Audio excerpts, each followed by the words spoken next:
Welcome to the Locker, Season 2, Episode 71. I'm your man, A. White, along with my man, B. Styles. Before you say anything, man, Lake Dog was in here early. He was in backstage saying, who in this joint? So Lake Dog checked in early, man.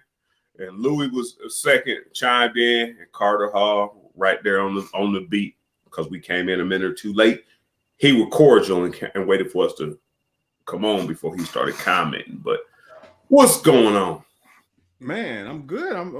Where the first ladies? Who are they at? They late today, huh? They ain't been in the front row. They ain't been saying much. They haven't been saying. I'm not gonna say they're not here. They haven't been. Like I said, Michelle hasn't said a lot. No, she's been doing a lot of moving. If you keep up with her on Twitter, she's been shaking and baking, man. She getting around more than I was getting around in my days over there in Kerwin Blanding complex, man. And I don't know, Ann. I don't know. I ain't heard a whole lot from Ann, man. But you know, they chiming in. They chiming in. Oh, here go Lake Dog. Lake Dog can't even let us get the show. Get the show going. He come right out. He come hot. Right. So, before we get into all that, man, we gonna. How's your week going first? I'm gonna get into that. Man, I appreciate it. My week is going pretty damn good. Shit, I can't complain. Both my kids now are in their respective sports, so I'm not out here practicing with them in the afternoon. So I got free time now. Okay. And I don't want to take up all your free time. I'm gonna say this though. We said this last week. I don't want this to come off the wrong way. Okay. But if it do come off the wrong way, fuck it. I'm telling you, because I've been in media for a long time. What I'm starting to find out there is there are people who feel like you want to start your own media, you want to start your own podcast, you want to start your own whatever, and you taking bodies out doing it. I have never heard anybody working my way up the ladder in 16 years. I have never. Stop. You glossed over something just now. You ain't there's years. We repeat the years again. Oh, it's been 16 years. I mean, but that's not the point. No, that's not the point. The point is Ryan Lemon, Dick Gabriel, Tom Leach, Susan Slacks. There's been a lot of people who helped me. I'm talking when I started off, man, I was an arrogant little bastard. Man, people didn't like what I had to say, and I toned it back. Is why I started Locker, because I started getting to the point where I felt like I was too filtered on what I could say. Not that I don't lie or whatever, but it's a filter. And you know who I love? I love Freddie Maggard. Man, I love Freddie Maggard. Yeah, come on, man. Analysis. I love Freddie, man. Nah, but I seen somebody going in on Freddie, and I wasn't mad because Freddie has a silver lining on everything.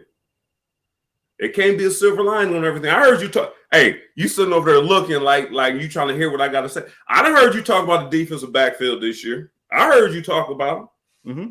I think Freddie Maggard would make it just. He's so articulate. I think he would make it sound as if this defensive backfield was top 25 defensive backfield in America.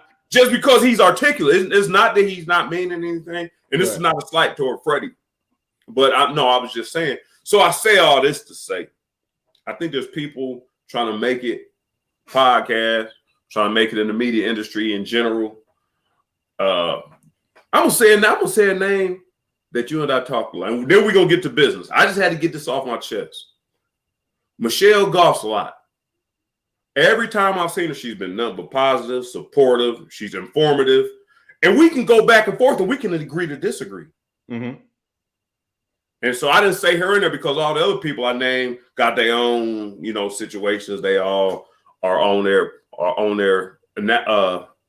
do their thing on there. But I just kind of feel like there's a lot of pressure from people who want to start their own thing. I'm not here to help nobody start nothing. We started the Locker. You said, hey man, we need to go on there. Like we just talk. We just turn the camera on to me and you just talk. So I don't want this to become broadcast where people can call in to HR, whoever HR is, and say, I don't like that they said this. No, this is just me and your opportunity. The conversations me and you have on the phone and off the camera that we could just be like, man, let everybody hear it. Right. So if you friend me and if you follow me and I don't follow you, then you just, I don't care. But don't come at me why I don't follow you or ask people, who worry about who I follow. Everybody I follow, I have some interaction with. And I feel like I can get them on my show or whatever. But my point is, here's the bottom line. Here's the takeaway from this. If you want to build your podcast, your brand or whatever, just do it. Do it because you want to do it. Don't do it because whatever you think everybody else is going to like. Because I do Sunday morning, every morning. We got thousands of listeners. People listen to it and they love what we have to say. But I love this more because Van and I ain't getting paid. We coming on here. We keeping it real. We interacting with y'all. We don't have the FCC looking over our shoulders. So, man, if you're going to do what you're going to do, man, do it. Don't look at the numbers. Don't look at the ratings. Do it because you love it. Because if you're doing it for a reason other than because you love it, your shit ain't going to be shit. Facts. That's the bottom line on that. Facts. That's yeah. Yeah. Shit, you just said it all. Yeah. Look, man, and it's something, right? That now you can become, I want to say word, I'm going to say famous, but not famous, but you can become well known and make a lot of money for just social media. I mean, there's a guy, can't think of his name right now, who did the what's that show that the Squid Game? He did a reenactment and he got millions of views. I did some research on it. All his videos gets millions of views. Right. Dude, he's making millions of dollars and he's just doing simple stuff. So I think people feel like they can get there and everybody thinks that they know more than first. A lot of people know that they can play better than the players on their respective field or court. All right. They feel like they got what's the word? They got whatever by their high school coach or something, and that's why they're not playing college sports. Or they feel like they can coach the team better than the guy who's coaching now. Right. And then now social media allows you to spew that out and people are going to agree with you. So everybody thinks they can go in the media. I respect you guys because it's a lot of damn work. But like you said, we do this because I felt like we have our dialogue was so high level that it was not right for us to just keep it between the two of us. Right. It didn't make sense. They need to hear this. Yes, they need to hear this. So look, man, you got a show, a great show. Thanks, Tom Leach, for bringing it back. Y'all have a great show. You don't need to do this.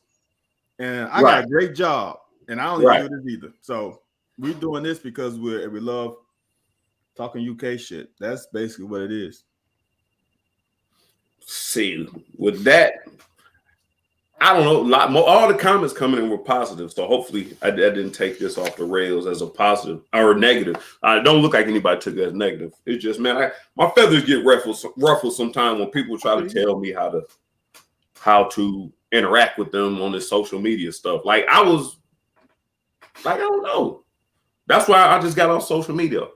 I just care about my family and the people. The people I love hit me on this right channel. Yeah, right. And that's the other thing. That's the other thing. Two things. We are not gonna overproduce this show and do that's not. I don't have the time, and Anthony Damn Show don't have the time to do that. So that's one thing. It's gonna be raw like it is. Second thing is Anthony has a real job. He has a real job. He ain't got time to be on social media like me. I'm at home in front of my laptop working all day. I can just glance over to one of my mini screens and say, oh, okay. Oh, I can see that. And let the time pass, 30 minutes pass. I can type a couple things, then I'm done. Anthony got a real job where he ain't got time for that. So that's the other thing. That's where you get all the damn stats from. And I said, I knew you was smart. I didn't think you was that damn smart to just pull all these damn. You ain't on Corey Price level. No, hell no. You always got the news and Corey Price ain't even reading shit. He heard it, right? And regurgitating it. He already. That's what threw me off. I thought he was looking it up and then just throwing it out to the media. Like I said, man, I just ain't had time to look it up, man. When I found out that he is just regurgitating from memory, I said, damn. I asked him a question I DM'd him a question, thinking, all right, it's gonna take. I mean, what, 30 minutes for him to get back to me? Right. I asked him a question, and seriously, less than 15 seconds later, he had the answer. I'm like, damn. Where'd that come from? You couldn't type that fast and Google it and find out. So, yeah, he's crazy good. I don't know why I started naming names. I mean, Vinny, I can go on for days. Vinny already. They already know. Vinny, huh? Yeah, VH and TB all already know. TB, all them, man. JD, Jay Hayes, man. Jay Hayes is my dude, man. I just recently got to know him. That's my dude, man. Them people. Oh, Scott Watts, man. I ain't gonna. Well, yeah, I'm not even gonna go on another tangent. Yeah, he got me into what's the comedy joint here in Lexington. I don't know. So yeah, he got me in there, man. I ain't gonna tell you the rest of it. Oh, they want to have Snedeker on here. How you feel about that? You know, Sned's said, first of all, Sned's not coming home. He had to come on. He's back in Kentucky. Oh, I thought he was back home. But yeah, doing the farming thing. I think they expanded. But last time I talked to him, about the Slarman thing or whatever, he said he was back in town. We supposed to catch up. He said he was like 20 miles from us. Oh, that's I just don't know. I guess this ain't the FCC not governing this thing. I don't know how much he gonna cuss. And plus, these stories I'm telling y'all, I don't know if I'm supposed to be telling them. Yeah. The statute of limitation is gone. We all good. No, that don't mean he ain't gonna be mad. I hold a grudge. I will hold a grudge. You can cross me once. Well, you ain't gonna get twice. Snares can't put on a helmet and shoulder pads anymore, so I'm good. Well, all right, so let's get down to it, man. Where should we start? Let's start with the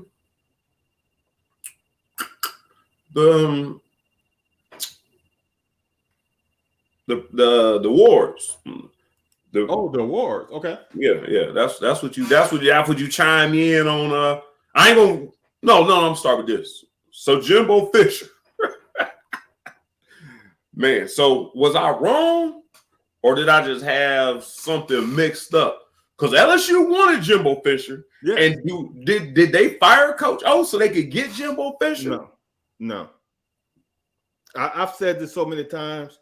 People don't understand. It has in that football building and between those white lines has nothing to do why Coach O got fired. Zero. None. Zero. Hold on. Because you have been vocal about it, and whatever's been going on has been going on for years. You said 0-0, like not zero. Okay. All the stuff that happened outside the football building and outside those white lines is why he got fired. Now, you know how when you bake a cake, you put the frosting on and everything looks good, but it's missing one thing. Oh no, not a cake. Let's say a cupcake. Cupcake got the icing on, everything looks good, but then you're just missing one thing. It's the sprinkles. The win-loss record this year was the sprinkle. It doesn't make the cupcake. The cupcake already made. It's already ready to be eaten. It's edible. Let's just put some sprinkles on it to make it look good. They made it look good by saying about the last record. They want to get rid of Coach O way before this year. and they first thought was Jimbo Fisher. Yes. And they were going to throw astronomical numbers at him. Yes. So I think I was right. And I think you and most America was right saying that Jimbo Fisher ain't going to leave Texas. But only reason he didn't leave Texas because it was Texas. Yes. Because the money he was throwing, what they were throwing at him, you can't find anywhere else. There's no other opportunity you're going to find there. Oh, Anthony, before they hired Coach O, they threw the Brinks truck at him when it was at Florida State. Oh, I didn't know that. They have thrown a truck at him twice. He turned them down. No, it's all, you know, life is all about timing. It's all timing. It's like, I'm going to get into this. We're going to get into this. It's all timing. Jimbo still had Jameis Winston on his team. Yeah. Once he lost Jameis Winston, that's when he bolted. If LSU was in a position to hire him after Jameis Winston left, he would have went to LSU. Okay? Right. Same thing how Clink Scale, it all makes sense now. This whole Clink Scale thing makes total sense now. This Mama Jamma just lost probably one of the best groups of DB as a room that we've had in a long time. Not just a one. Before this year. You mean before this year? Yeah, before this year. Yeah, right. He had 2018, he had a good room. 2019, he had a good room. 2020, he had a good room. Once he saw certain players going to leave, deuces. Right? It made it easier to go to Michigan when the cupboards were bare.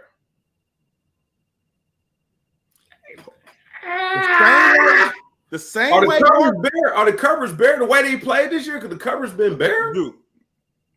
The same, yes. No, I mean in Michigan. No. The cupboards are bare at Michigan. Here. Oh, here. Okay, gotcha. Continue. Same way Mark Whipple just left Pittsburgh to go to Nebraska. Know why he's leaving? Kenny Pickett is leaving. He ain't got another quarterback. He's like, deuces. Because now, if he goes to Nebraska, he gets a honeymoon period, at least a year or two, at least one, right? So it all makes sense, man. Okay. Well, so I think we both were right in that fact. So I don't know who's keeping score, but Van won, Anthony won. That's fair. All right, let's get down to the SEC. Here Tyrone Johnson. How do I say? Tyrone Johnson's back in the mix, man. Hope the wife is doing well. Good to see you, Bishop Johnson. Wait a minute. Yeah, you ain't said a word. Because here, Anthony gets on. Anthony has made some comments about how we haven't recruited great at the quarterback position. That's what I was about to say. Think about it. Just think about this for a second. Who is the best corner to play a UK, let's say in Stoops' era?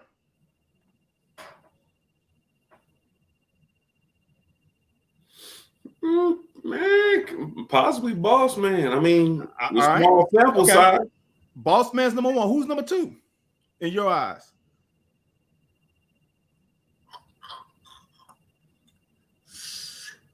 If I had to pick a number two, I would probably just off of potential. Okay, it'd be Lonnie. Okay, who's number three? There's a reason why I'm saying this. This is what I'm getting at. Who's number three?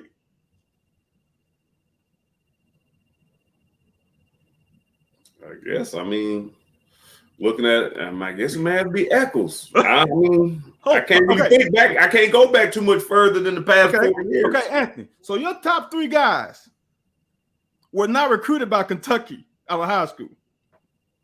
Two are JUCOs, one's a transfer from LSU.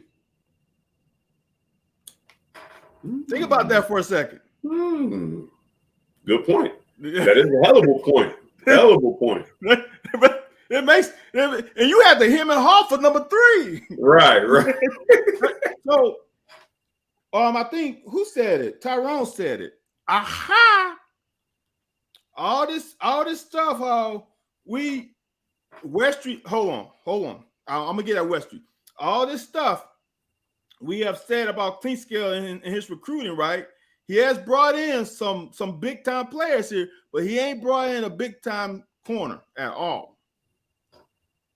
No, I ain't gonna hold my nose on that. But West Street had a great freshman year. Then he tailed off each year after that. Yeah. He ain't doing enough to be mentioned in the elite. No. The potential was there, and like you said, he kind of skimmed the surface. Yeah, but that was all he did was skim the surface and left the potential on the table. Yeah. Derek Beatty would be my number 4. Yeah, that probably would have been wild.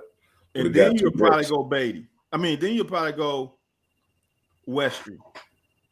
Yeah. I can't think back past that. We ain't had nobody before that. The covers were that bare.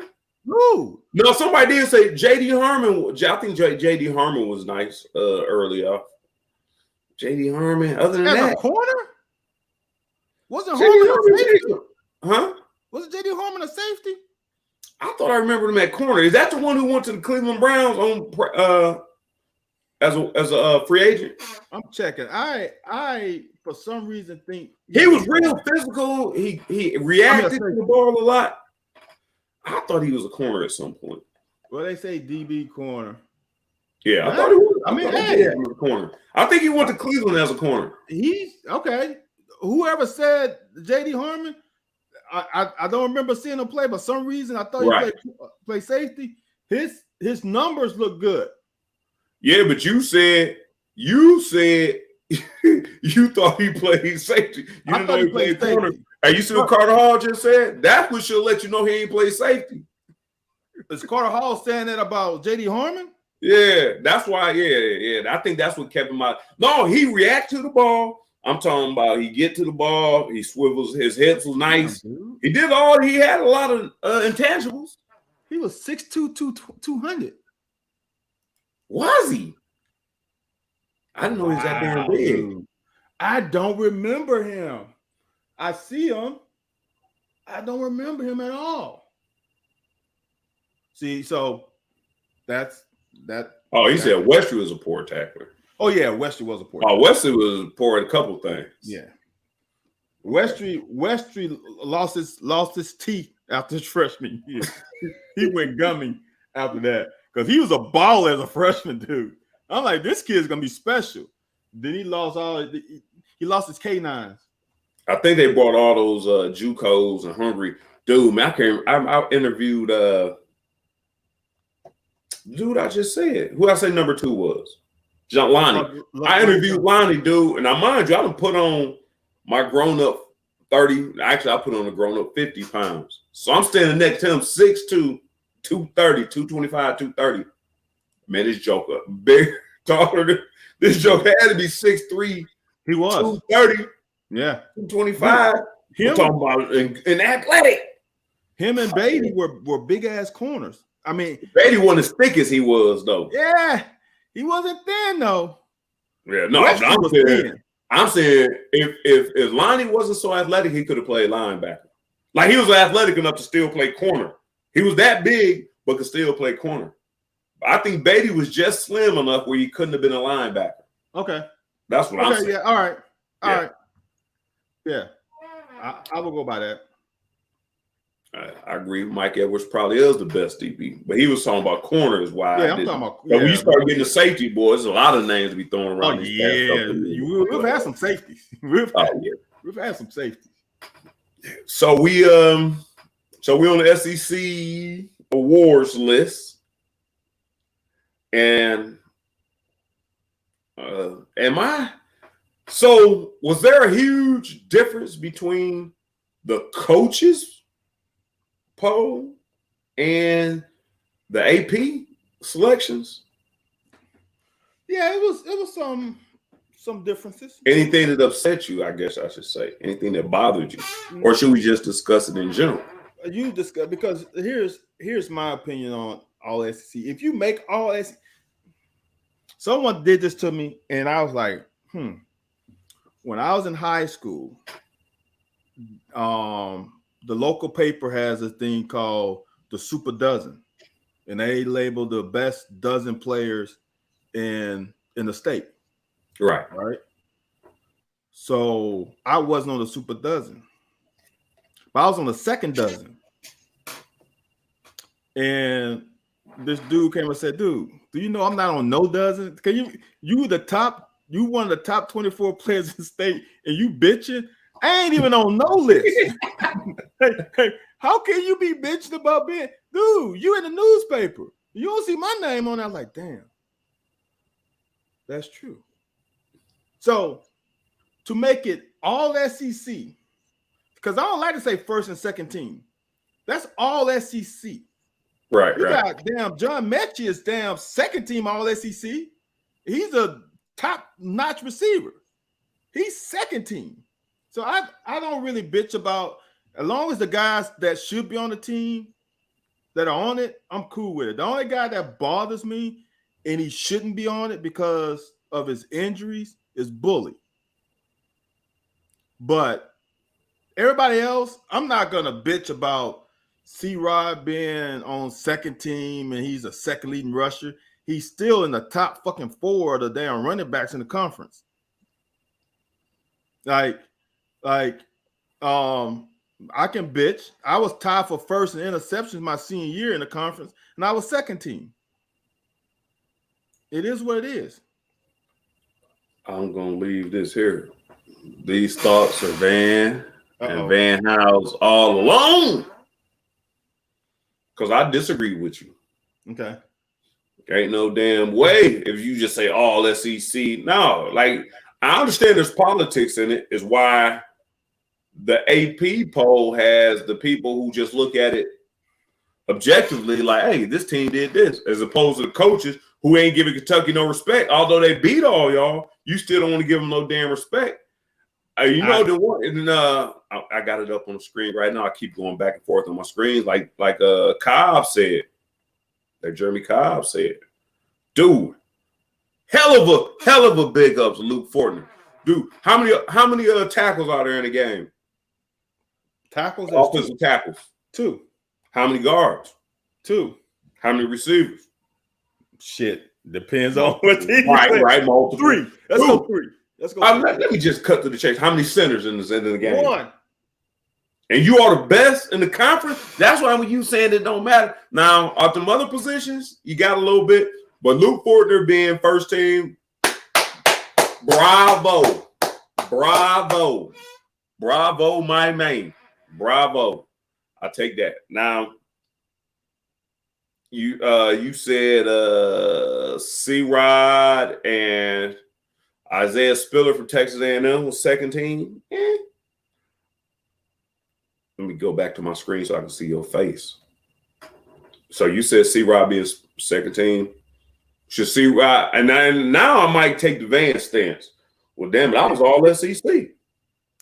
But looking at the stats, and you know, I've said this all along since we've been doing this podcast. If your numbers are good and you lose this one thing, but if all your production are on third downs, and I know we got this big idea of what effective third down is, but if they are calling on you on the biggest plays of the game, and you are making plays on the biggest possessions of the game, that don't show up on the stat sheet. That don't show up on the stat sheet. I don't think I've ever scored against Vandy. All the terrible teams we played, I didn't score against. I scored 3 times against Georgia, 3 or 4 against Florida, 5 against LSU, 3 I think against Tennessee in my career. Like all my touchdowns are coming big games. The small games when we win it by 60 and 50 points, I didn't score against EKU. I didn't score against UConn. I didn't score against Vandy. So my point is, I'm not taking nothing away. Chris being second, so the people who feel like Chris should have been first, maybe. some people may feel like Chris should have been lower. But now I'm with you on the point where you walk around and say the teams don't matter. Because I wouldn't be mad if Chris was first. Do I think he was the best top tier? Yeah, maybe not. When you look at the schedule, SEC schedule, and not the out of conference schedule. But I don't know. I think, all right, we should be able to agree with this, and I'm shocked by this. Is Beatty was number one, and to me, he is not without a shadow of a doubt the unanimous number one guy from this year from the SEC. I didn't see it coming before the season started, but shit, man, the numbers he put up and the games I watch, he's a difference maker. So you surprised at number one, or you saying he's supposed to be in the number one? No, he should be on. You know how they do the NCAA basketball tournament where they have 4 number one, but there's a number one of the number ones. Yeah. So he's the number one of the number one. Then to me, Robinson, Spiller, Ely, C-Rod, those to me are probably in the mix. C-Rod to me, he don't have the touchdowns, but he has the yards. If he doesn't fumble, he's first team. Because would that take away 3 or 4 touchdowns? Dude, just think about it. Think about it. He fumbled against Missouri going to the end zone. He fumbled somewhere else going to the end zone. Like he had 2 or 3 going to the end zone. That's 3 tutties. So it makes a difference. I personally think Spiller would have been my first team with Beatty. That's just me. But I understand Robinson. I understand you won't see Rod. I understand all that. That's just like Wan'Dale being first team. If you go by numbers, which is what the AP voter is going to go by, you're going to get more stat guys in number one. And coaches is going to be like more like, oh, did I have to scheme him? Did I have to game plan him? Yeah. That's Those true. are the kind of things that coaches go by, and not necessarily numbers. A guy with lower numbers might get first team over the guy that just gets bigger numbers. Because sometimes, as Anthony said, you might have got your big numbers against Vandy. And coaches see that. You might have got your big numbers against a bad defense. Coaches see that. So I don't look, dude. Think about it. How many we got? 4 or 5 on all SEC? That's pretty damn good. Like you said, man, Bully left off of that list. Well, let me ask you this, man. How you feeling some type of way, or what is your analysis or your take that Corker ain't on there? Corker, like, I know you gotta have some forwards, because I would have some forwards that was my position, and I know what the trajectory looked like coming into this year. What is your take on that, on him not being on there? I had Corker potentially being second team preseason. And I said this, I think, before the Mississippi State game. He is beyond solid. Safeties are like running backs. Primarily, all the safeties in this league are pretty damn solid. You need to separate yourself. All you need to do is get 2 or 3 picks, and he's probably second team. That's all he needed. When you just get tackles, Anthony. Yeah. You don't get tackles. That ain't big enough. Yeah, that ain't big enough for the decision maker. Yeah. That ain't good for the decision maker. He has no picks. A shit ton of tackles, some PBUs, but you got no picks. And that hurts. If you would have got that pick against Mississippi State, and I think he had another one. Was it Louisville? Where I think it was Louisville. He had a chance on a cross and he paused. He had 3 in him. Yeah. All he had to do was get them 3, and then yes, you cannot say, oh, he's not all SEC when he has 80 tackles. You got to make sure where he is on the field, and he got 3 picks. So him I'm not shocked by him. I really wish Bully would have played more SEC games. Because he didn't play almost any. He played the first 2 or 3. Yeah, that was it. Yeah. If he would have played a full schedule, he would have been in that first or second team too, because he was creating havoc. I'm gonna show you something, man. Okay. Before I show you, I'm gonna tell you something because I'm looking at before I go any further. So, how do you feel about what was Wan'Dale? What's the difference between Wan'Dale and the coaches and the AP? What was the difference? Well, was he? He's probably he two on both of them. He's the first team on AP. I thought possibly he was. Yeah, he's second on both. He's second on both. Hold on. Wan'Dale is second team on, I think this is AP, right? Yeah, that's AP because C-Rod is first. And yeah, he's second on both. I don't have a problem with that. Because as I said with Beatty, Jameson Williams is the number one of the number ones. And Traylon Brooks has some big games against big teams. So I'm not shocked by that. Now, if they would have went to 3 wide receivers, I think he gets in first. Which I don't know why they don't. Because don't too many teams run fucking 2 backs, a tight end, and 2 receivers. There's no pro sets in this league anymore. They should go 3. They should go, I'll say 2 backs. They should go, instead of 11, they should go 12. They should go 2 backs, 3 receivers, and 1 tight end. Yes, I definitely agree with that, Jeremy. I'm going to say this. And I said this on somewhere else. I think we beat Mississippi State too. And here's the reason why. If you remember that Mississippi State game, we played some weird stuff. Some weird player personnel combinations. Yeah. Without him, Jordan Wright and Oxendine, you had guys who shouldn't. Anthony knows this. You want player away from being a starter if you're backup, right? Which means you one player away from being a backup if you're third team. Some of those third teams need like 3, 4, 5 plays away before they play. Some of those guys got into playing time that shouldn't have because of the rotation losing Bully. Right. And having Bully, having Jordan Wright, having Oxendine, I think we beat those 2 teams. I'll say this: we win one of those 2, definitely. We win one of the 2, and I don't think people we don't get that credit. The same way last year, how we had that bullshit with Missouri getting a damn bye week before playing us when they shouldn't have. And we had to play all these games in how it was supposed to be and not getting bye weeks because of COVID. I think we're the only team that played all our games. And I guess it'd be chronological order. Yeah, without any adjustments. Right. Yeah. Another BS.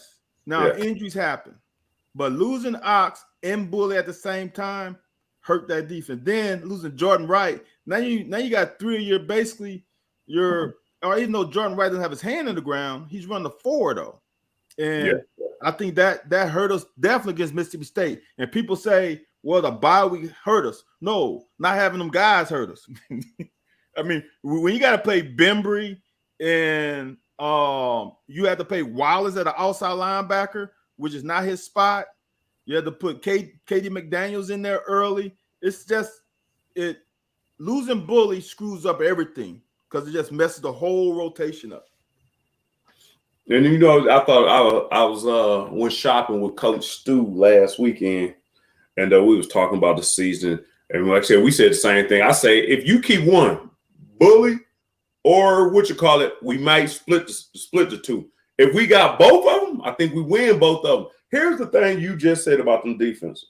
One, and you know what? I didn't even think about you. I don't know if this was what you were saying or if you meant this.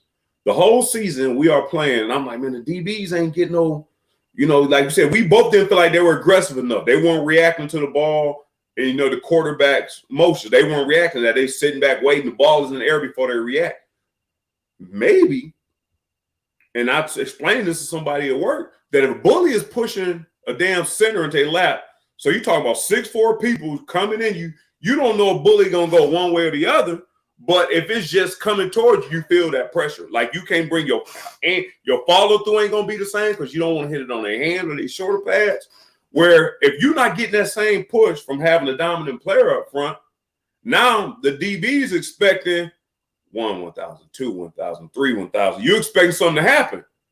Once it gets to 3, 1,000, I'm assuming, because I ain't played DB since 95, that you start to panic. And at this point, you're not on your P's and Q's, where like I said, he thought it was a big deal. But the more I think about it now, once what you were saying is that if he don't get the ball, or if our DB, that might have hurt our DB some. The pressure ain't getting there fast enough with just our normal front three or bringing forward. Because now you don't have Bully and Ox. Bully pushing the middle. Josh is doing what he want to do. But if you game playing without Ox on the other side or Bully in the middle, you could double team. You could double team Josh. Or make Josh go around the hump so you can step up. But if you make Josh go around the hump and Bully in there, you can't step up. That's Josh Allen. What you're saying has value. Here's where I'll disagree with you. That's the difference between getting some PBUs and getting interception. When Bully is pushing up the pocket and the quarterback can't totally put all of it on it, that leads to interceptions. When a quarterback and you got good eye discipline and good fundamentals and good technique, it leads to PBUs. That's the difference. My interception against Georgia, that my pick six, was not because I was a great DB. It's because Chad Hudson was draped all over Eric Zaire and he threw one up. Right. That I didn't do anything special. It was because he was draped on and he just threw it up. Now, the PBUs is when you do all your fundamentals, your technique is right, you break on the ball, and you're able to get your hand on it because their timing is right, but your timing is right. We didn't have no damn PBUs. So that ain't on the defensive line because it wasn't like we had some sacks, we had some hurries, we had some pressure. It's their fundamentals, it's their technique, it's their eye discipline was horrible for the majority of the year.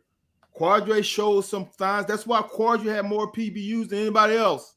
That's why Dre had a damn pick six. No one else had a damn interception. To me, it's simple. Would it have helped? Yes. But even when Bully was in there, we weren't getting no damn interceptions because we were not refined in our fundamentals and reading our keys. With that said, you expect Collins back next year? I don't think it's his fault. Yes. Look, here's what I'm gonna say about Collins, right? Did Collins coach Cedric Dort last year? No. Did Collins coach Cedric Dort 2 years ago? No. Did Collins coach Dre last year or 2 years ago? Did Collins coach Jamari Brown? I'm just saying, all these guys, Collins didn't coach. And them guys couldn't bust a grape either. Well, I'm going to ask you this. Go ahead. If it wasn't for Boss Man and Brandon Echols, high Boss Man, little Brandon Echols, our corner would have had trouble last year. Oh, here you go with this shit. You can't do that, man. No. Hold on. You can't do that. You can't say, if we didn't have, you said both of our corners.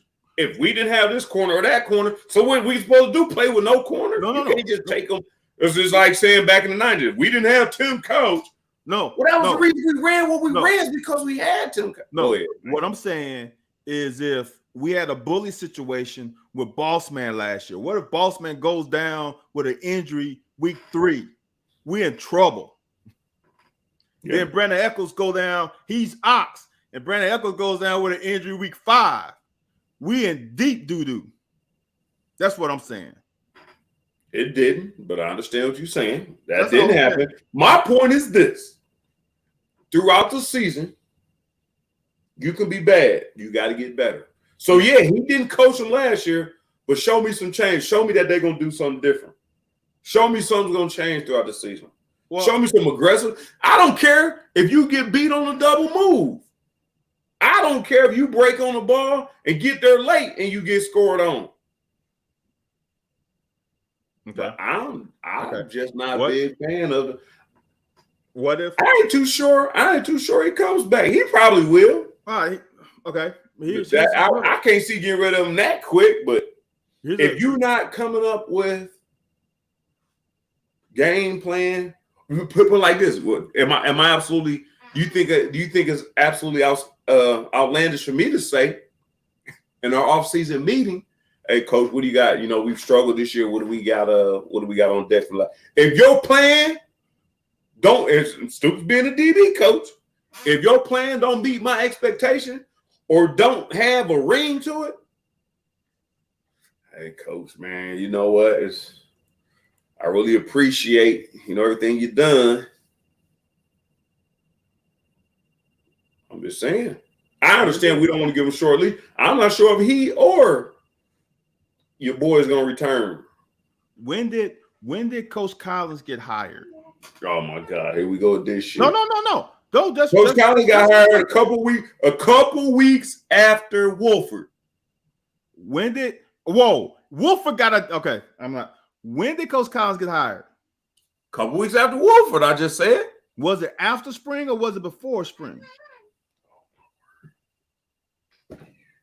Obviously, you tell me. It was after spring. He got hired in the damn summer. You don't. Oh, that's just. It is what it is. Okay. So here's my other thing. So let's just say the coach prior to you coached a certain way with bad fundamentals and technique.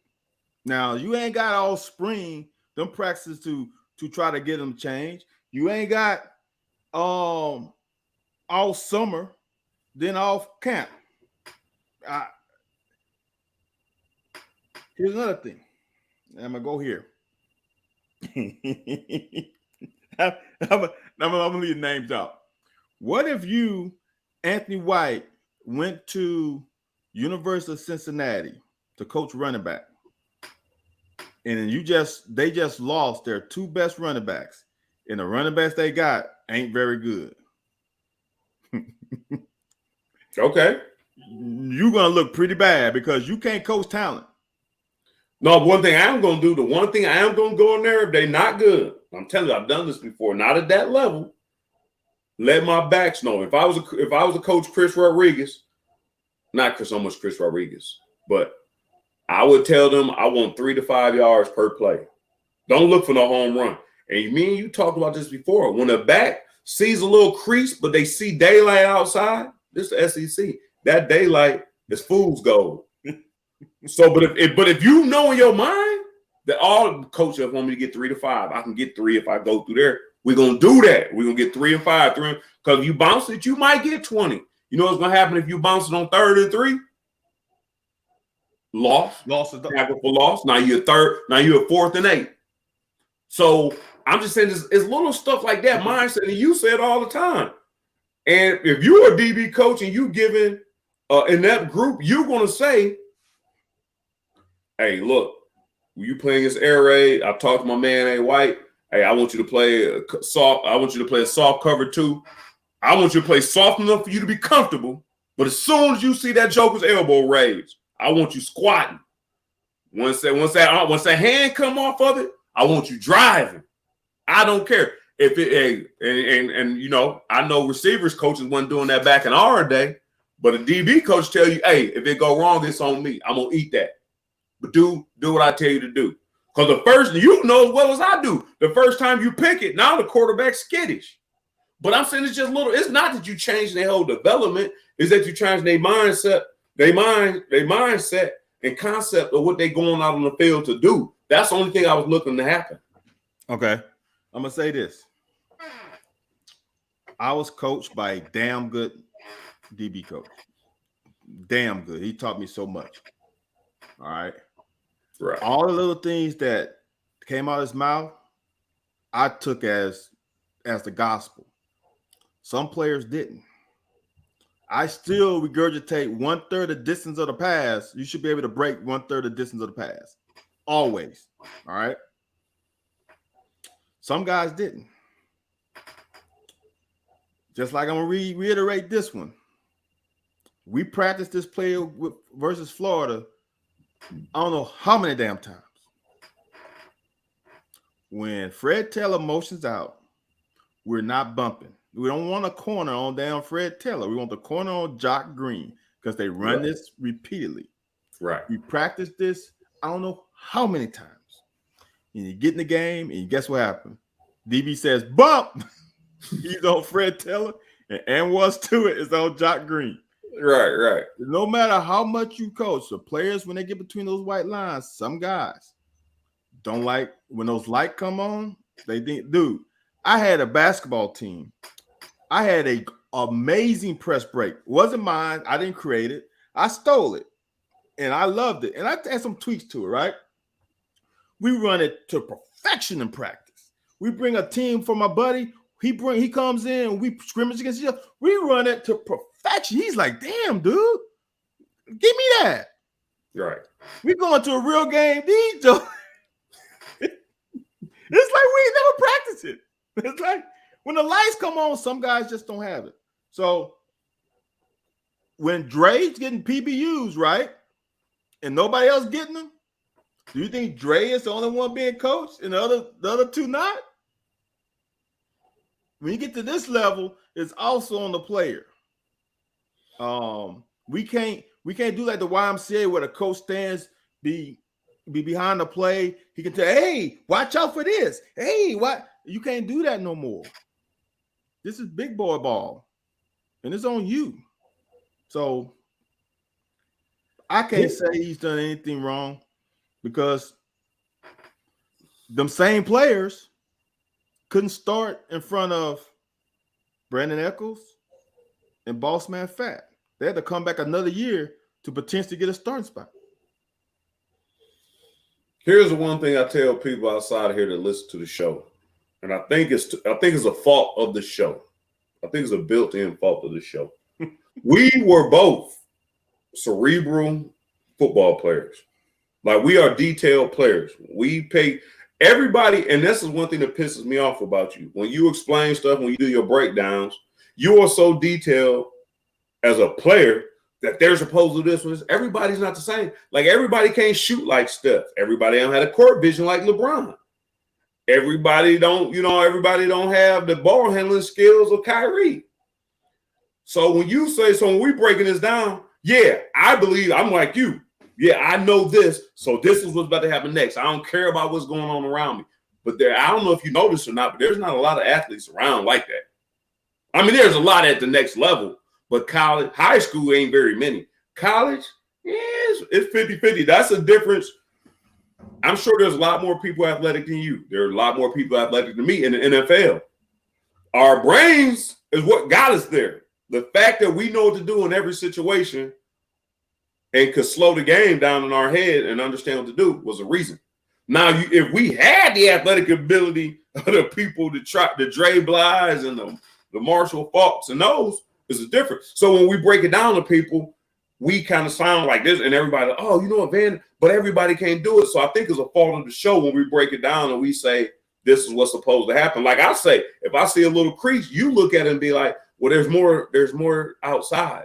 Nah, knowing at the snap of the ball, I need to get at least 3 yards. If you know that on the snap of the ball, you're like, I can get 3 there. I might be able to bounce it. And the best thing Tony Franklin told you when he was on our show, best thing he told me was, I don't care if you reverse field. I don't care if you bounce it. You better not lose no damn yards. So all I'm thinking is, yeah, man, let me get this and get up through there. So that's kind of a fault of the show. Okay.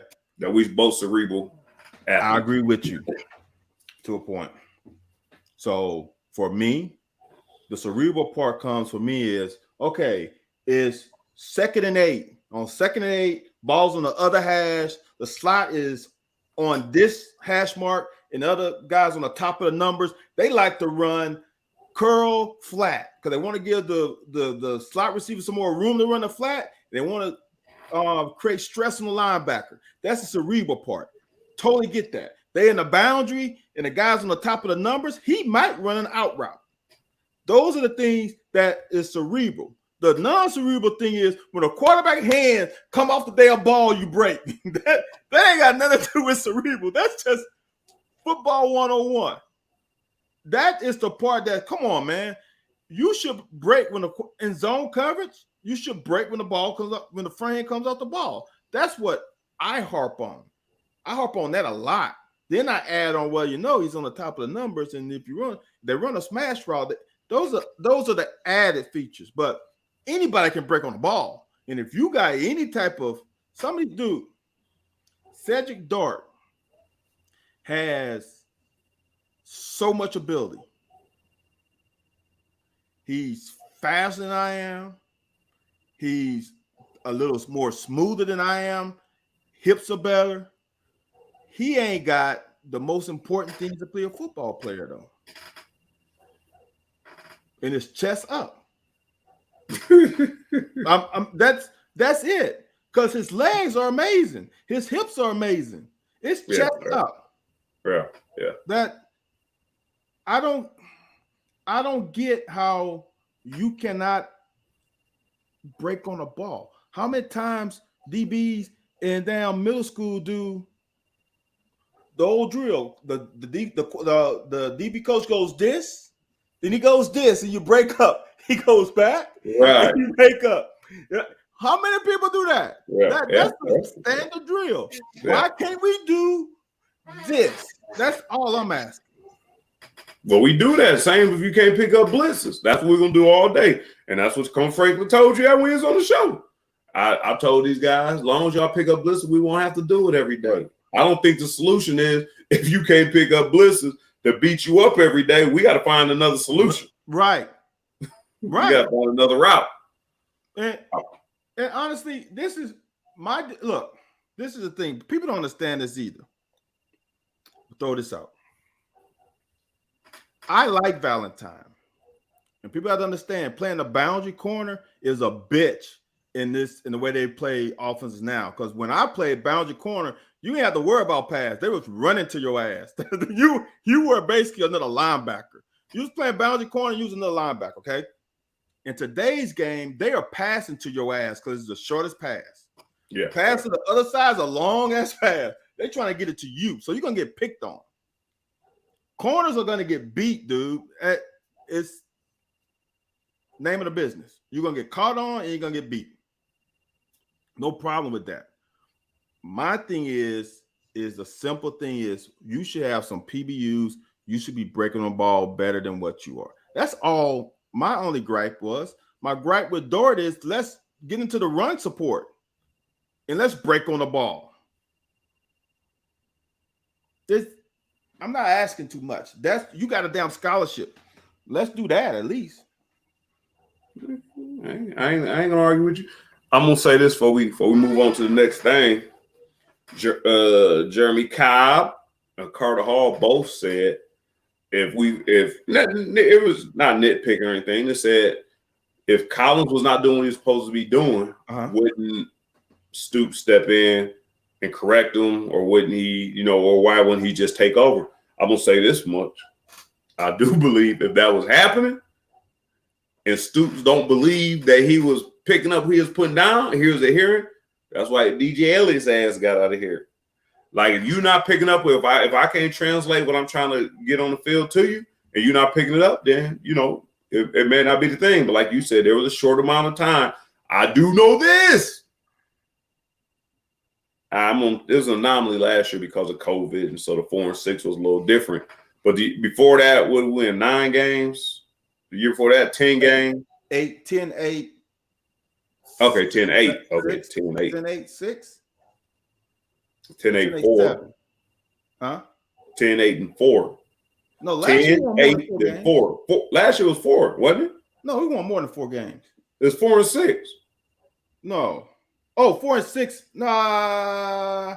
Yeah, It's you might the be SEC right. So 5 schedule. and 6? Because everybody was saying if we had won 4-4 in the SEC, was it 4-6 or was it 6-4? I thought it was 4-6 last year. We might. I'll tell you in a second. I'm pretty sure. I'm quite sure it was 4-6. I think we. Yeah, I think we won 6 games last year.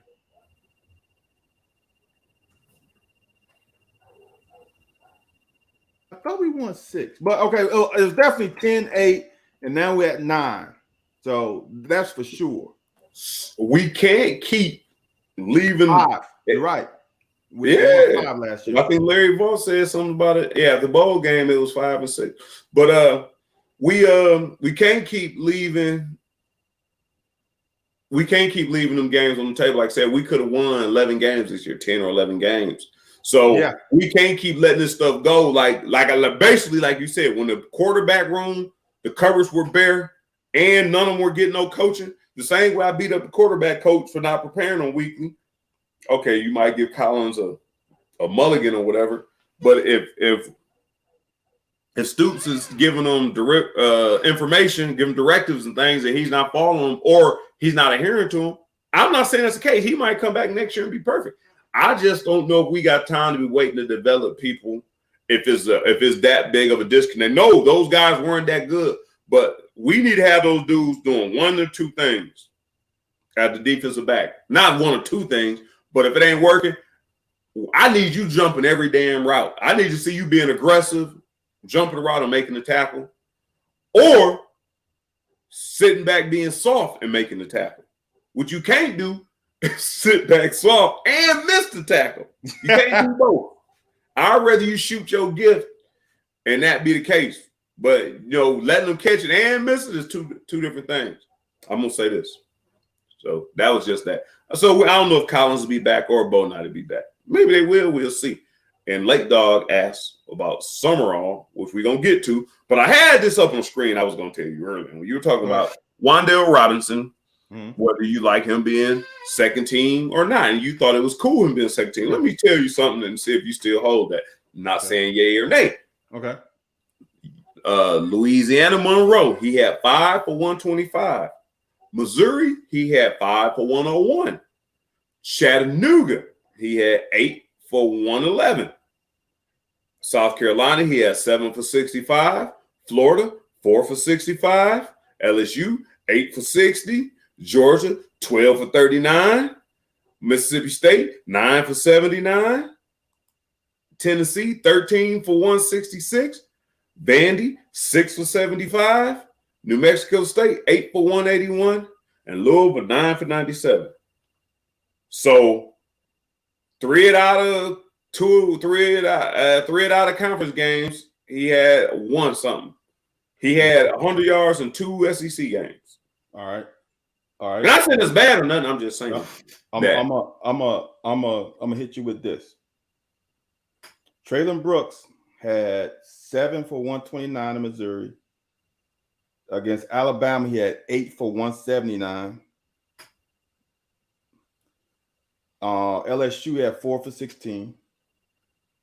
Auburn, he had 9 for 109. Mississippi had 7 for 136. Texas A&M, he had 6 for 167. That's kind of wild, right? That's that. I'm gonna just say this for everybody, right? I think Wan'Dale, he should be first team because they should have 3.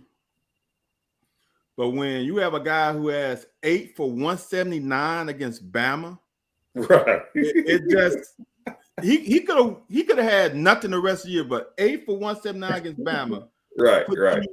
On the map, and that's kind of because Jameson Williams is definitely number 1. He ain't coming off the perch. It's the battle for the next spot, and that's just it. When Wan'Dale played Alabama, when he played Georgia, he did like everybody else, right? That hurts. I still think he is one of the best in the conference. That's no doubt. So Damn. That 13 for 166 Oh. is nasty against Tennessee, though. Wait a minute. Who? Are you serious? Who? Dude, Who? I did not know. Am I looking at this right? Who you looking at? Wandale, he only has 7 touchdowns? Yes. Wow. And I don't think a lot of them were in conference either. Only 2 were out of conference. Only two out of conference. conference? Yeah. He had 2 against Louisiana Monroe, 1 against Florida, 1 against LSU, 1 against Georgia, 1 against Tennessee, and 1 against Vandy. Okay. There you go. Damn. I don't know. So like I said, once you look into it, it's a little different. But like I said, the impact he makes on the field, huh? He's still a baller. No doubt. Absolutely no doubt. That's why at first I was thinking second team, that's BS. But then when I looked at all this, I was like, it'd be hard. Like you said, then you double down with the first teamers looking like, okay. Yeah. I but I still think it's BS that they don't put 3 wide receivers when most teams run 3 wide receivers. We are one of the only teams that run 2 tight ends. So, whoa. I don't know about that. Whoa. Tackle short of the end zone. How many times that happened? Yeah, about 2 or 3. They have like 2 or 3 times. I don't know if I'll call him the king or nothing. Is that tackle like short end zone or he was diving? Because I remember someone ran him down. But he got tripped up a couple times. Close. Yeah, if you got an angle, you got an angle. I'm not that still. Even if he got 10, he would have to get like 15 to get the first team. And we were not rolling like that. I'm gonna throw this out here. Man, Louis chomping at the old bit. Louis done posted 15 comments about Summerall since we did our last 15 minutes. Summerall leaving. Big loss, little loss, or I mean, shit, man. Huh? It depends on who we bring to replace. He's huge right now. Come on now. He's huge right now. Because I didn't think Clinkscale was a big loss until Clinkscale became a big loss. I think everybody's a big look, man. How long has Summerall's been here? 5 years? 6? No, I wasn't that long. I think 4 or 5. I think 4. When did DJ Elliott leave? 4 years ago or 5? Seems like it's I think he came in the year before Stu. I believe he came in the year before Stu. I believe the year before Stu was a GA though. So Stu has been here 2 years. He was a GA 1, and he coached at App State 1.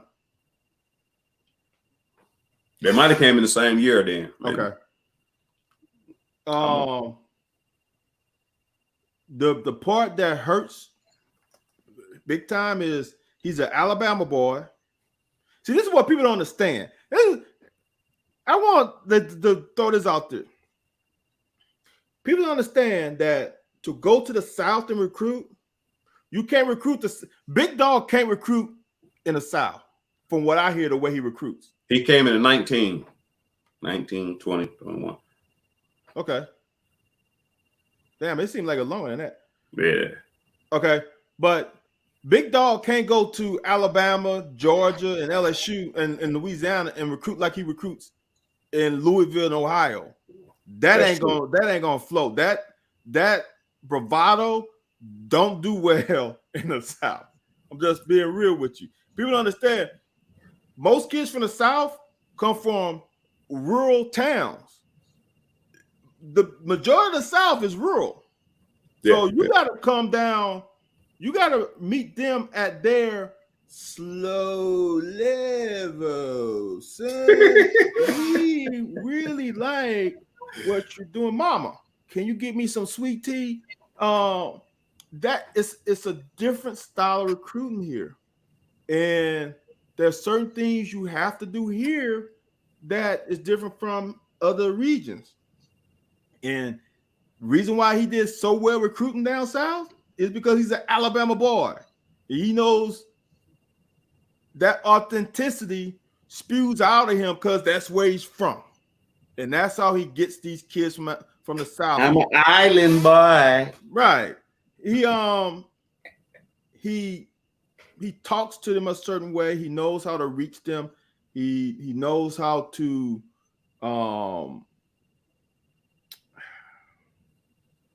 get to that level, and that's gonna hurt because he got some damn good players from the South, and that hurts. Coaching wise, I'm not sure. Whoa, Justin, shit. Will Justin Hamilton come to Kentucky as a fucking linebacker coach though? We got a connection. Do we have a connection? I don't know the connection, but he's a former player and called defensive plays. That's what you need on your team. Another coach who can help Coach White out. Randy Shannon? He ain't. This is like the damn portal. People just calling out names in the portal. Like, I we want him too. Like, why would Randy Shannon come to UK? We can get Carter Hall, probably get him cheap. I wonder. I asked somebody this the other day, man. I asked Larry. I wonder, Stu's background. I guess maybe D line, but he does play. Can do. I wonder if he can do linebacker. Yes, he can. I think he's better at technical fundamentals and technically getting off the ground and getting your hand and footwork together. Hold on. Can Coach White? So now you just said something kind of interesting. Coach White can coach inside linebackers. Stu can coach the Jack and the Sam linebacker. And then they bring in, I don't know who you got in mind for a D-line coach, but Stu can definitely coach the Jack. He was a defensive end. Let me ask about this. I don't know. This is interesting. I didn't even think about this. What about that? Courtney Love. He been in the wings. He been in the program for several years. Yeah. He would have some cachet too. Now you know what you could do? Give Courtney, or Courtney and Stu could collaborate. So certain days we work on these techniques, and basically Courtney just had insides, and Stu can work on the jacks. Well, down the line, I mean, work on, Coach White has the jack. Oh, so you just worried about the mics? Yeah, you worried about the mics. The two insides. Yeah. Yeah, Courtney. Discussion's over. It's Courtney. Yeah, that's not a bad. Now here's the thing, but can coach? There's difference between being a player and coaching it. Because here's the difference, Randy. Because TCU is still in the South. TCU is still in the South. We ain't in the South. That's the reason.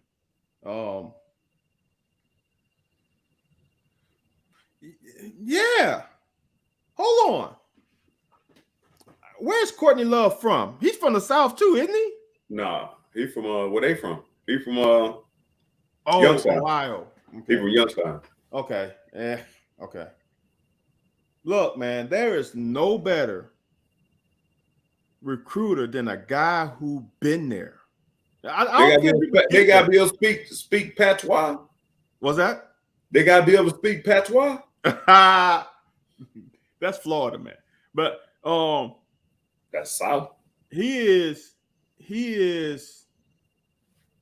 When you got a guy who just played for the institution, who can speak on the coach, he played for the coach. That's a sale in itself. As a parent, you talk to this kid and he said, man, the way he treated me and he just gave me a job as player development coach. He takes care of, I didn't even start here. I started at another school. He brought me in and treated me like his son. That alone, he ain't got to say too much more, is a damn good sale. Recruiting is all about getting to the level of the parents and to the kid. And Courtney Love has been in that situation. He knows how to do it. I don't see why he wouldn't be a good recruiter. But Kentucky is selling itself now. So you have right. A former, but it's selling itself. I don't think it is where it was before, where put it like this. One of the worst recruiters we done had at the school in the past 25 years was a national champion at another school in the SEC and did a horrible job. Wow. Tamari, what's Tamari's Martin? What's his name? Maurice Marcus. Martin. Talking about T. Martin? Come on, man. Come on, man. There's a family show, man. I'm calling people out by their name. But, hey, man. He wears that ugly orange. So look, I'm gonna say this. Why do people think all the coaches gotta be great recruiters? like why does every so we said Clinkscale was a good recruiter, right? But he didn't recruit no damn good DBs. So why does it necessarily mean you got Big Dog, you got you don't even know about it. It was Summerall and Stu. Right, and that's it. Scale. Who else was fucking bringing in?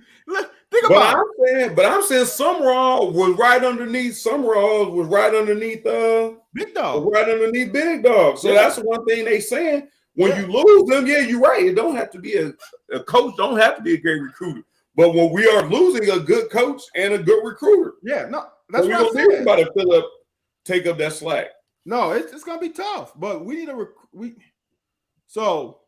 I think Jeremy brought up Randy Shannon. If you can get Randy Shannon here, it would be amazing because he got a foothold in Florida, in Georgia.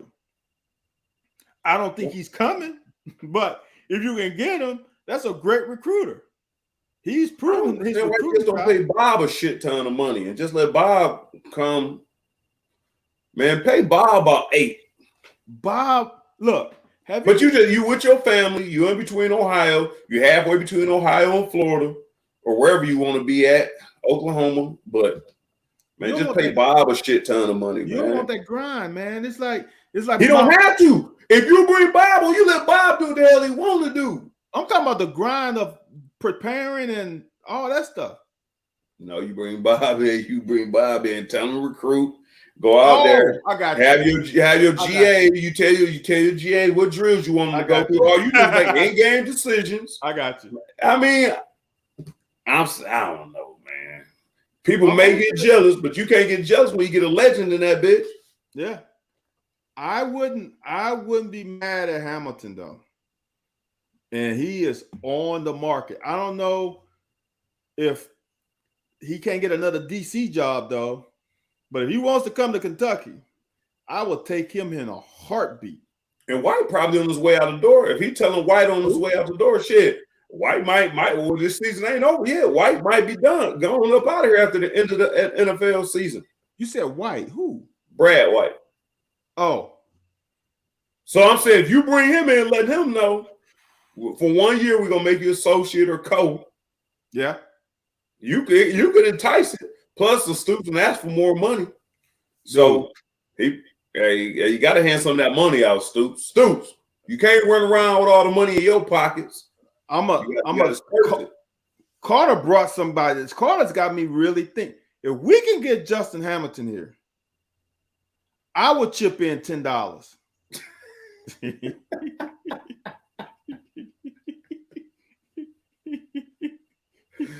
Oh my word, man! That at least buy my 2 for 2. I'm gonna put that one up again. I know it's about another comment. I'm just saying. I don't think people, dude. He is. Yeah. I would go for that for sure. And Vitek, letting go of coaches. Oh, as you saying that. He probably don't watch it, but I just got to put it out in the universe. Big ups to my man, Derek Jones. He was at Texas Tech. He was a co-defensive coordinator. Now he's at Vitek. Big ups to my man, DJ, man. I don't know Derek Jones. Nah, you don't know. Oh, okay. You should. He played out. Well, he came out with me. So we didn't play Ole Miss your year when you played. We played Ole Miss, I think, 2 years. I never played Ole Miss. Huh? I never played Ole Miss. Yeah, so you wouldn't know him. I didn't eat a whole lot. I got liquor calories. You talking about You talking about now or in college? You talking? I think he's talking about. Wait a minute. Oh, he's talking about in college. In college, dude. Look, this is all. This is what I'm gonna tell you. There ain't no good questions. This is a sports show. This ain't no nutrition show. Me and Kareem Daly. Well, I won't count calories. I think it was Monday night where Mad Mushroom had the big wagon wheel pizza. I ordered that after going to meal plan dinner. It got so bad that all I had to do was call them. They knew my number. They said, Van is on his way. I didn't even have to tell them what I was ordering. Right.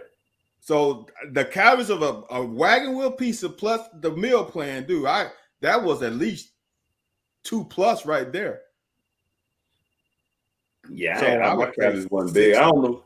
I probably should have been on anywhere between a 4,000 and 6,000 calorie diet. No, you need to be on 6 to 8. Yeah, I mean that's what it probably would have took, but I'm just saying if you're trying to be, I wasn't drinking alcohol, I wasn't drinking beers and none of that. Like I didn't know until I didn't start drinking beers until I was in my 30s. So if I would have knew that back when I was in college, man, I would have packed that weight on quick. But I wasn't into beer back then. I used to eat a fucking lot, dude. I didn't. I ate about twice a day. Ate breakfast, ate after practice, and that was it. I never ate a whole bunch. I try to eat them shakes, but them shakes ain't really do nothing for me. Dude, when I was off campus, I ate the biggest breakfast, didn't eat a big lunch, and I ate a huge dinner. Huge. The Hungry Man breakfast. I remember that's what they called the Hungry Man breakfast over there in the Commons. Yeah, Commons, dude. I couldn't do Commons. I just couldn't do it. I ate there once and never again. Hey, that was all I knew, so it was all good for me. Yeah, we're gonna slide through these two, and we're gonna get up out of here in the next 5 minutes. You've been watching UK basketball? Female basketball. Yes. I ain't gonna talk about the little pee-wee game we played, but early last week, or middle of last week, we played West Virginia. Yes. Dude, Ryan Howard had 27, 7, 4, and 3. 27 points, 7 rebounds, 4 assists, and 3 steals. So they asked her after the game, and don't quote me, but that's what he said on the show on Sunday. Wait, who? She was quoted as saying, "Oh yeah, I can do that. I can do that every week." Like it's nonchalant, like yeah, I can do that anytime. And my thought is like, why don't you do it?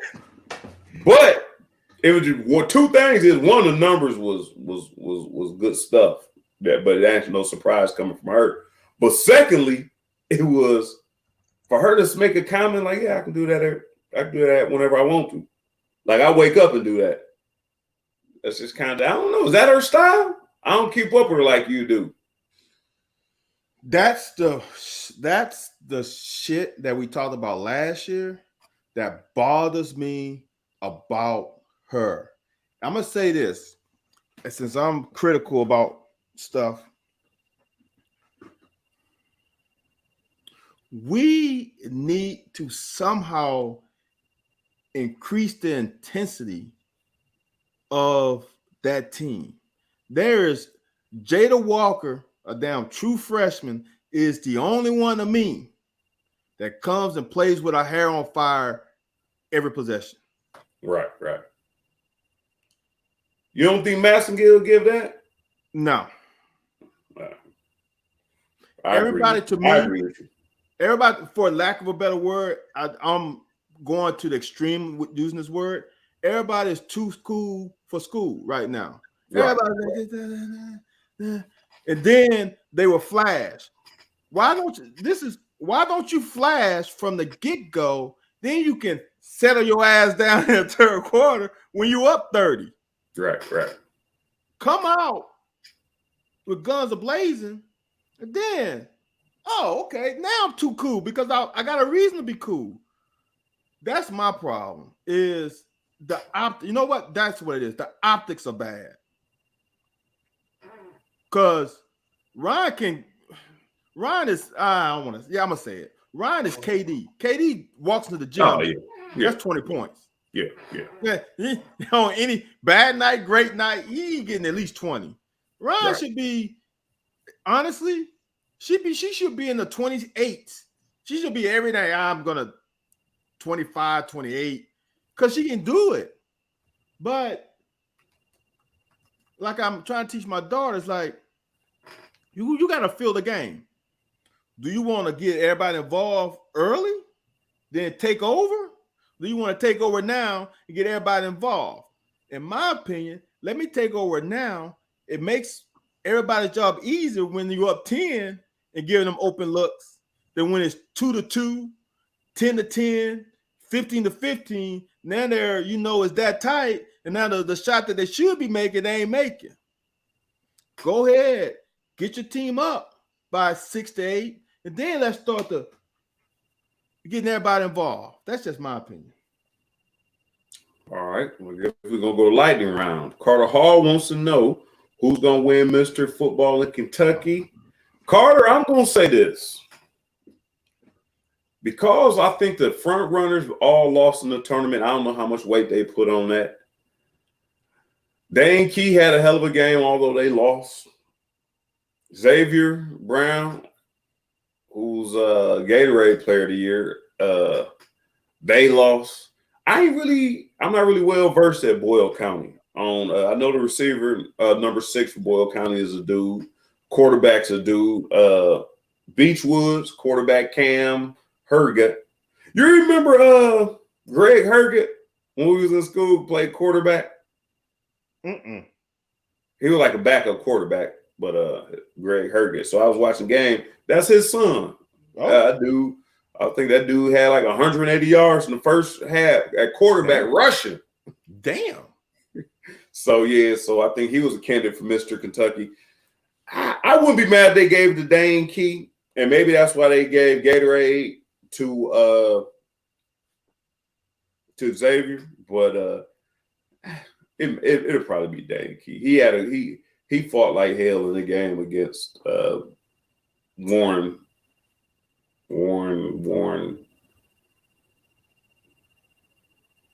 Central. So I'm gonna go with Dan Key. I don't know. I'm gonna go with Dan Key. Let's talk about KD McDaniels.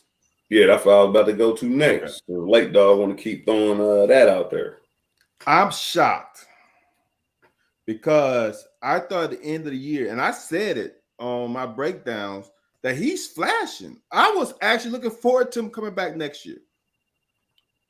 Here's the deal. For me, that is a clear indication that Jordan Wright is coming back. Yeah, I thought Jordan Wright said something. I thought there was something he said that said that, but go ahead. That they was coming back?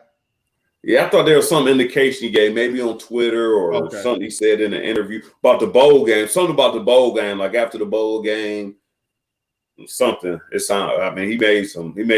Maybe it was rehearsed, or maybe he planned it, or maybe it was, it kind of stumbled on it. Okay, I'm not. So that to me means that Weaver's coming back. Okay. Now, if Weaver's coming back, his window has kind of closed because you got 3 boys coming in this next class. Wade from Tennessee. You got Fearby from out East Coast, and I'm not gonna butcher the kid's name from out there too. So they got 3 freshmen coming in that are supposed to be dogs. One of them is gonna play. Right. I don't know which one, but one of them's gonna play. So now you got Weaver, Jordan Wright, Vito, and one of them freshmen, and then probably a transfer portal guy. So where's this run gonna come from? So maybe the writing's on the wall. I'm shocked by it because I honestly thought he started to flash in that been a New Mexico State and Louisville game. I guess I guess that's not I guess the competition maybe not warranted of, but he flashed. He showed he had some juice. That's all I'm gonna say. I think I was excited for it because I'm like, oh, there's a kid here who can come and play next year. So I'm shocked by it.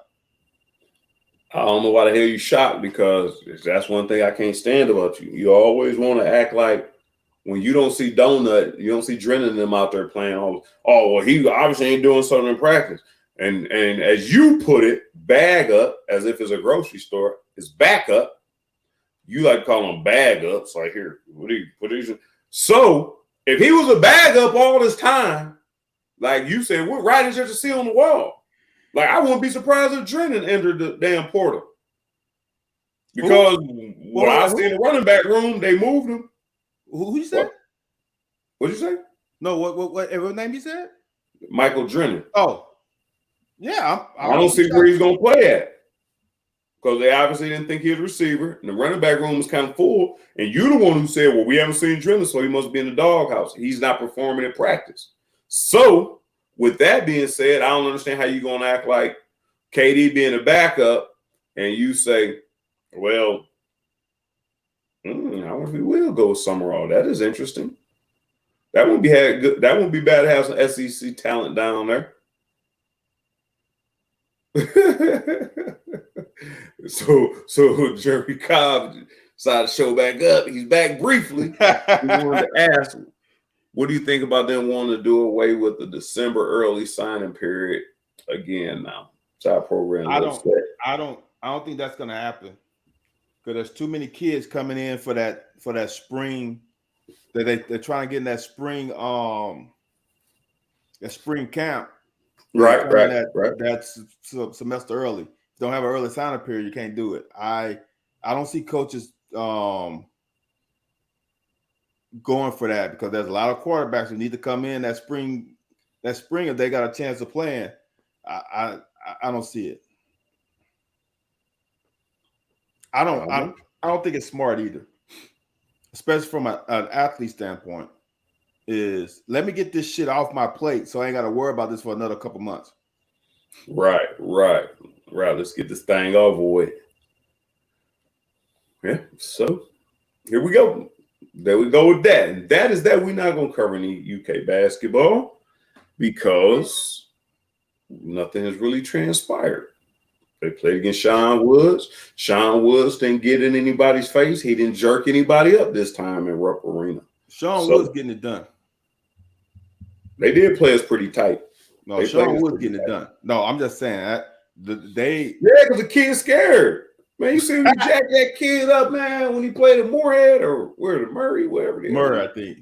It don't matter. Hey, man, he jack that kid up. That's why he getting it done. He gonna get in your face. Here. The reviews from the locals about Sean Wood, he's getting it done. Yeah, that's a good deal, man. That's a good deal. Yeah, that's what I'm saying. So we're not gonna talk about UK basketball, late dog. We're gonna get out of here. We about to get about it. We gave a whole hour and a half show. We got 2 more shows before break or is it 1 more show? Cause we ain't about to be running this thing all the way up into the Christmas. Christmas on Saturday, right? Yeah. Yeah. Okay. So yeah, we got 2 more shows.